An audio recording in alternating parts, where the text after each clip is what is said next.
Avez-vous déjà pensé qu'au fil des années, vous pourriez acquérir des habitudes que d'autres personnes autour de vous remarqueront? Mais ils n'osent jamais te le dire. Cela peut paraître surprenant, mais il y a de petits comportements quotidiens qui peuvent nous faire paraître, sans le vouloir, distants, déconnectés ou moins vitaux que nous ne le sommes réellement. Souvent, les proches choisissent de garder le silence. Parce qu'ils ne veulent pas offenser, ces choses passent inaperçues auprès des mêmes personnes, qui ont le plus besoin de commentaires.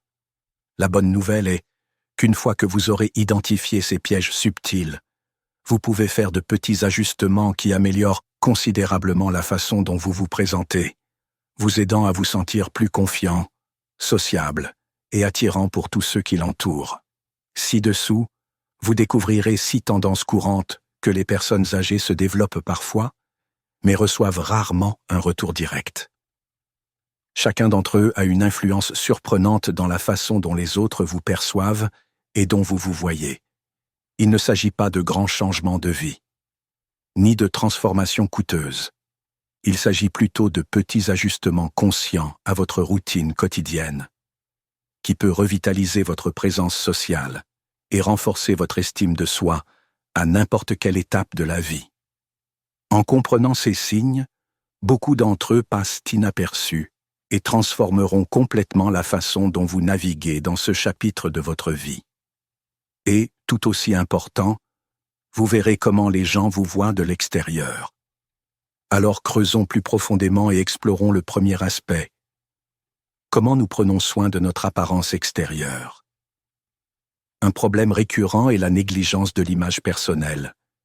En vieillissant, il est facile d'abandonner certaines habitudes de l'hygiène personnelle parce qu'ils sont considérés comme sans importance. L'entretien des cheveux peut être négligé, oublier le soin des ongles ou continuer à porter des vêtements qui ne sont plus en bon état. Ce sont des détails qui semblent insignifiants. Cependant, au fil du temps, ils s'accumulent, projetant une image qui peut paraître négligée, voire peu accueillante. Peu importe à quel point on se sent chaleureux ou vivant à l'intérieur. Imaginez Walter, un homme de 82 ans, qui était célèbre dans sa jeunesse pour ses costumes élégants et sa tenue impeccable. Au fil des années, il a laissé certaines choses lui échapper sans le vouloir. Il a laissé pousser ses sourcils sans précaution, il n'a pas coupé ses cheveux. Il portait si souvent la même chemise usée à chaque fois qu'il sortait. Sa famille l'a tout de suite remarqué.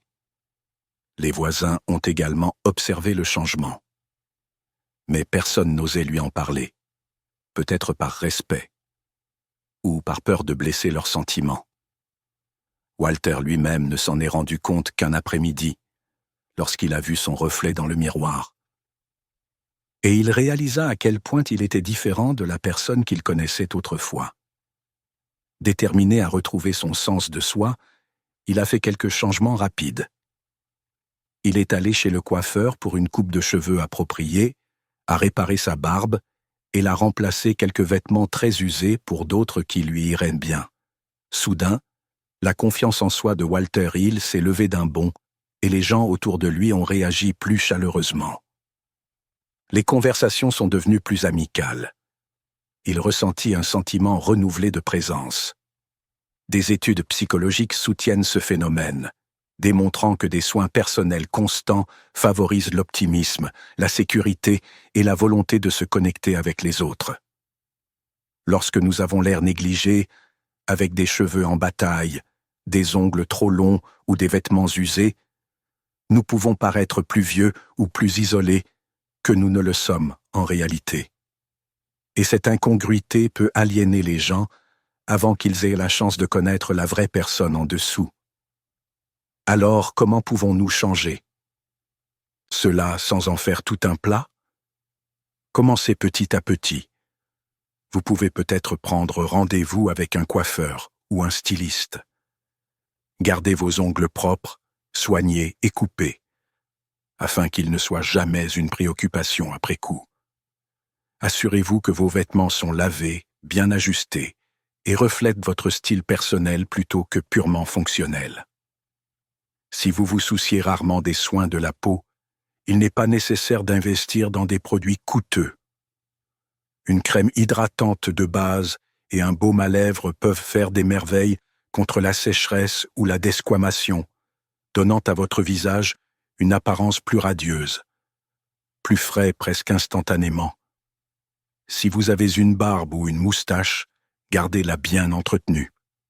Ces petits pas, effectués quotidiennement ou hebdomadairement, ont un effet cumulatif énorme.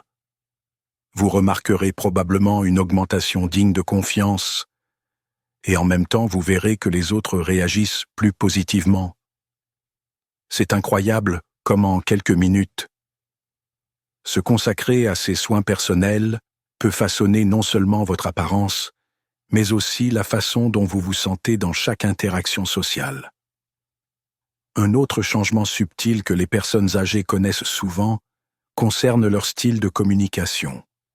Beaucoup de gens ne le remarquent pas, mais comme l'audition diminue avec l'âge, parfois si légèrement que cela n'est pas évident, nous pouvons commencer à parler plus fort que nécessaire, ou nous pourrions interrompre les gens par accident, au milieu d'une phrase sans m'en rendre compte. Alberto, 75 ans, aimait les réunions de famille, mais j'ai récemment découvert qu'il parlait à un volume qui faisait se crisper les autres ou les faisait reculer. Il avait également tendance à intervenir alors que quelqu'un d'autre parlait encore, dominant involontairement la conversation. Ses amis et sa famille ont vu ce qui s'est passé, mais personne n'a voulu le dénoncer. Puis un jour, Alberto a remarqué à quel point les gens semblaient mal à l'aise chaque fois qu'il élevait la voix. Cela l'a conduit à passer un test auditif de base, qui a révélé une légère perte. Cette affection courante se présente souvent de manière très progressive que les gens ne se doutent de rien jusqu'à ce qu'un moment comme celui d'Alberto les force à réfléchir. Parler trop fort ou interrompre à plusieurs reprises peut être perçu comme de l'impatience, voire de l'arrogance. Même si ce n'est pas du tout ce que vous avez l'intention de projeter. Cela peut créer un fossé entre vous et vos proches, simplement parce qu'ils se sentent éclipsés ou ignorés. Pour résoudre ce problème, la première étape consiste à vous écouter attentivement. Remarquez si vous parlez plus fort que le reste des personnes présentes dans la pièce. Voyez si les gens font une pause confus ou s'éloignent légèrement lorsque vous parlez. Si vous pensez avoir des problèmes d'audition, il n'y a rien de mal à passer un simple test auditif. Si vous en prenez conscience, vous vous rétablirez rapidement. Contrôle du volume de votre voix. Une autre stratégie cruciale est l'écoute active. Entraînez-vous à faire de courtes pauses dans la conversation, laissez les autres finir de parler. Ce petit changement peut faire des merveilles pour vos relations, rendant chaque échange plus équilibré et agréable. Lorsque vous gardez votre voix à un niveau amical et mesuré, et que vous laissez que les autres complètent leurs idées, leur présence est chaleureuse et inclusive, attirant les gens plutôt que de les repousser. La chose suivante est quelque chose que les gens mentionnent rarement directement. Porter des vêtements démodés ou mal ajustés. Après tout, le confort est l'un des grands plaisirs de la vie, et beaucoup d'entre nous ont tendance à s'en tenir à nos vêtements préférés. Depuis trop longtemps. Le problème survient lorsque le confort se transforme en vêtements délavés, étirés ou plusieurs tailles trop grands, ce qui donne involontairement une sensation d'apathie ou de déconnexion. Prenons l'exemple de Roberto, 80 ans, qui, à son apogée, était admiré pour ses tenues élégantes et son apparence soignée. Cependant, au fil du temps, sa garde-robe s'est détériorée. Il portait régulièrement des pantalons de survêtement et des chemises surdimensionnées, avec des trous ou des taches, la plupart du temps par habitude et non intentionnellement. Bien que sa famille ne l'ait pas mentionné à voix haute, ils ont vu un changement visible dans son énergie, presque comme si elle abandonnait la personne élégante et dynamique qu'elle était autrefois. Mais un jour, Roberto a essayé une chemise ajustée et un pantalon de coupe moderne. la réaction immédiate de chacun. Les gens qui l'entouraient étaient inestimables. Les compliments, la surprise et une reconnaissance claire de combien il paraissait plus jeune et plus éveillé. Ce changement a renforcé son estime de soi, lui rappelant qu'il pouvait toujours avoir l'air aussi soigné et confiant que jamais. Les recherches ont constamment montré que le choix des vêtements en dit long sur la personnalité et même de l'humeur. Des vêtements qui correspondent à votre silhouette et à votre couleur suggèrent dynamisme et respect de soi. Au contraire, des vêtements informes ou usés peuvent transmettre un sentiment de résignation, quelle que soit la situation. Comment on se sent à l'intérieur? Si vous envisagez de mettre à jour votre garde-robe, mais que vous ne souhaitez pas un changement complet, de petits pas peuvent avoir un grand impact. Recherchez des vêtements qui vous vont bien, peut-être une ou deux chemises ou chemisiers bien ajustés. Choisissez un pantalon qui complète la silhouette de votre corps ou envisagez une veste qui rehausse instantanément votre look. Les couleurs qui flattent votre teint peuvent rendre votre visage plus éclatant. Vous pouvez également renouveler un ensemble avec une nouvelle ceinture, des chaussures ou une montre. Si vous n'êtes pas sûr de la direction à prendre, demandez des recommandations à un ami ou à un employé. Du magasin. Le but n'est pas de suivre les tendances, mais de trouver des vêtements qui correspondent à qui vous êtes maintenant et qui reflètent sa fierté continue dans son apparence. Quand vous vous voyez dans des vêtements qui vous vont bien et dans lesquels vous vous sentez à l'aise, vous remarquerez peut-être un changement dans votre posture et votre confiance.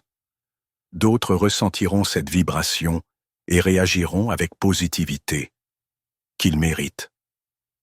Une quatrième habitude qui nous éloigne silencieusement des autres est de se plaindre ou de critiquer excessivement. Il est compréhensible que, en vieillissant, vous gagnez en expérience et en perspective.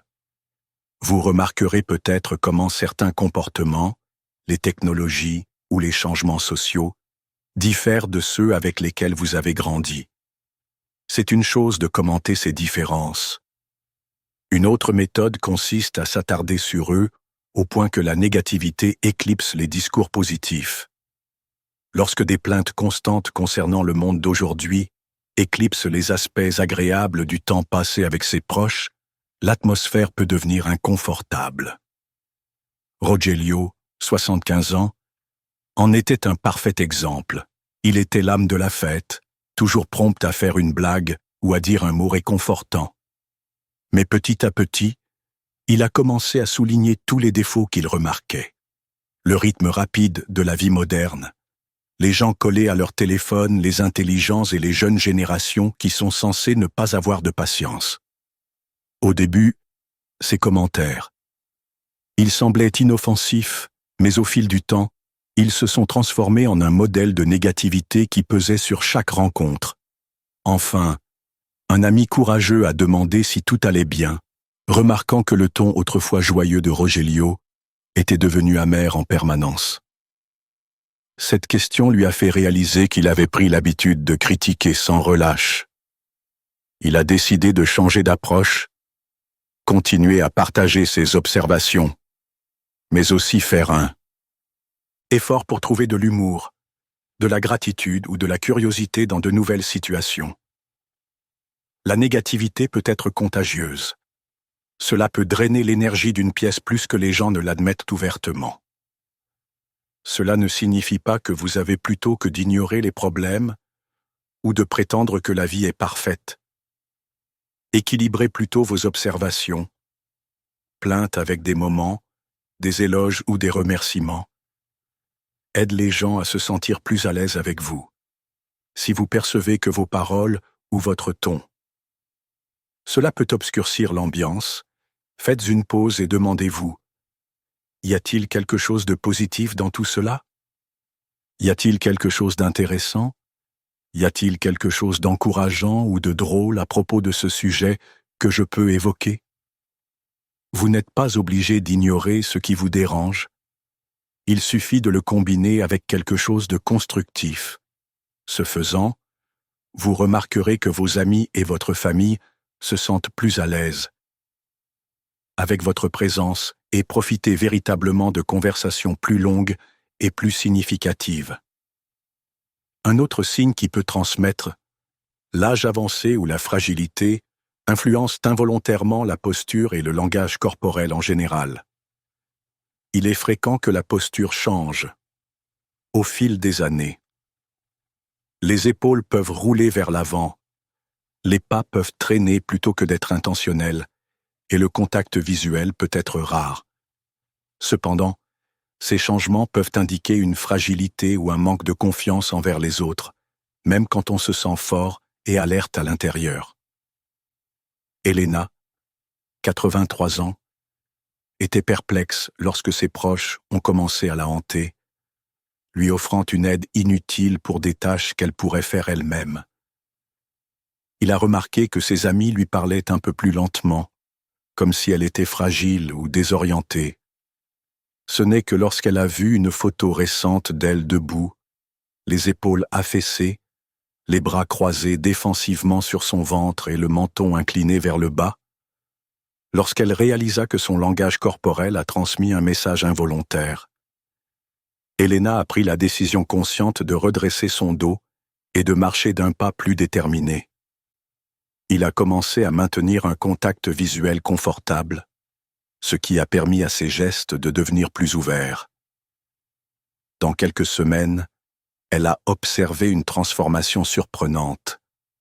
Les gens la traitaient comme la personne joyeuse et compétente qu'elle savait être. Des recherches ont montré que la posture et le langage corporel ont une influence puissante sur la façon dont les autres nous voient et ce que nous ressentons à propos de nous-mêmes. Une posture droite, des épaules détendues et un regard amical communiquent la vitalité, le faisant paraître non seulement plus jeune, mais aussi plus accessible. Si vous souhaitez adopter ces changements dans votre propre vie, commencez par vérifier ce que vous ressentez chaque fois que vous vous levez ou entrez dans une pièce. Imaginez doucement une corde qui tire la couronne de votre tête vers le haut. Cette simple image mentale peut subtilement aligner votre corps. Soulevez vos pieds lorsque vous bougez afin de ne pas les traîner, transmettant ainsi de l'énergie à chaque pas. Dans les conversations, essayez de ne pas croiser les bras tout le temps ou d'éviter de regarder la personne à qui vous parlez. Un petit changement de posture. Cela peut sembler une modification triviale, mais elle peut considérablement modifier la façon dont les gens vous répondent. Créez des interactions plus positives et dynamiques où que vous alliez. L'un des problèmes les plus délicats, une chose que les gens expriment rarement à voix haute, est la mauvaise haleine ou l'odeur corporelle désagréable. À mesure que nous vieillissons, notre capacité à sentir peut diminuer. Entre-temps, certains médicaments sur ordonnance, des changements alimentaires ou tout simplement, une hydratation inadéquate peut entraîner des changements subtils de notre haleine et de notre odeur générale que nous ne remarquons peut-être pas.